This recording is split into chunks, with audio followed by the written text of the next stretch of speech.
কবে মাঠে ফিরবেন নেইমার? ইনজুরির কারণে প্রায় 1 বছর মাঠের বাইরে নেইমার জুনিয়র। আবার কবে তার খেলা উপভোগ করতে পারবেন ভক্তরা, তা নিয়ে কৌতূহলের শেষ ছিল না। এবার জানা গেল ব্রাজিলিয়ান তারকারা ফিটনেসের সবশেষ অবস্থা। মাঠে ফিরতে কঠোর পরিশ্রম চালিয়ে যাচ্ছেন তিনি। রয়েছেন পুনর্বাসনের শেষ পর্যায়ে, রিকভারির ফাইনাল স্টেজে আছেন নেইমার। ফাইল ছবি সংগৃহীত। রিকভারির ফাইনাল স্টেজে আছেন নেইমার। ফাইল ছবি সংগৃহীত। খেলার সময় 2 মিনিটে পড়ুন তবে সৌদি আরবের ফুটবলের জটিল নিয়মে 2025 সালের আগে আল হিলালের জার্সিতে মাঠে নামা হবে কি না, তা নিয়ে রয়েছে সংশয়। আল হিলালের জিমে একাকী অনুশীলন, চোখে মুখে নতুন আশা, চরম অনিশ্চয়তার মধ্য থেকে উঠে দাঁড়ানোর আরও একবার চেষ্টা। এমন লড়াই তো নতুন নয় তার জন্য। ইতিহাসের সবচেয়ে অভাগা ফুটবলারদের তালিকা করলে সেখানে নেইমারকে রাখতেই হবে। একটা সময় যাকে লিওনেল মেসি আর ক্রিস্টিয়ানো রোনালদোর কাতারে রাখা হতো। ক্যারিয়ারের শেষভাগে তারই সঙ্গী একরাশ হতাশা। আন্তর্জাতিক আর ক্লাব সব মিলিয়েই প্রত্যাশার ধারে কাছে পৌঁছাতে পারেননি। ব্রাজিলের হয়ে 2016 অলিম্পিকে স্বর্ণ আর ক্লাব বার্সেলোনার হয়ে 2014-15 মৌসুমে চ্যাম্পিয়ন্স লিগ জেতা ছাড়া উল্লেখযোগ্য অর্জন নেই তার।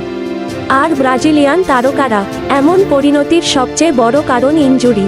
প্রতিনিয়ত বিভিন্ন রকম চোটের সঙ্গে লড়াই করতে হয়েছে ব্রাজিলের ইতিহাসের অন্যতম স্কিলফুল ফুটবলারকে। জাতীয় দলের ম্যানেজমেন্ট তাকে নিয়ে পরিকল্পনা সাজাতে পারেনি। কারি অর্থ দিয়ে তাকে দলে ভিড়িয়ে লাভ হয়নি কয়েকটি ক্লাবেরও। অবশ্য নেইমারকে নিয়ে আলোচনা থামেনি। অসম্ভব প্রতিভাবান ফুটবলার দীর্ঘদিন মাঠের বাইরে থেকেও নজর কেড়েছেন সবার। আরও পড়ুন, ইংলিশ লিগ ছেড়ে রোনালদোর ক্লাবে যোগ দিলেন ব্রাজিলিয়ান তরুণ। সবশেষ 2023 সালের অক্টোবরে উরুগুয়ের বিপক্ষে ফিফা বিশ্বকাপ বাছাইয়ের ম্যাচে লিগামেন্টের গুরুতর ইনজুরিতে পড়েন নেইমার। ওই এসিএল ইনজুরির কারণেই গেল প্রায় 1 বছর মাঠের বাইরে ব্রাজিলিয়ান তারকা।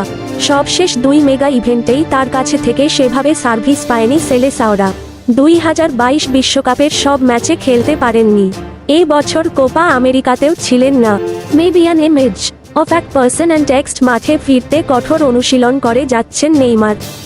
ছবি নেইমারের ফেসবুক পেজ থেকে বিরাট অঙ্কের অর্থ খরচ করে তাকে দলে ভেড়ানো আল হিলালের হয়ে তিনি মাঠে নামতে পেরেছেন মোটে 5 ম্যাচে।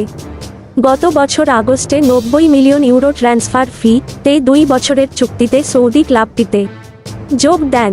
সেখানে তার বাৎসরিক বেতন 150 মিলিয়ন ইউরো, যা পিএসজির তুলনায় অন্তত 6 গুণ বেশি।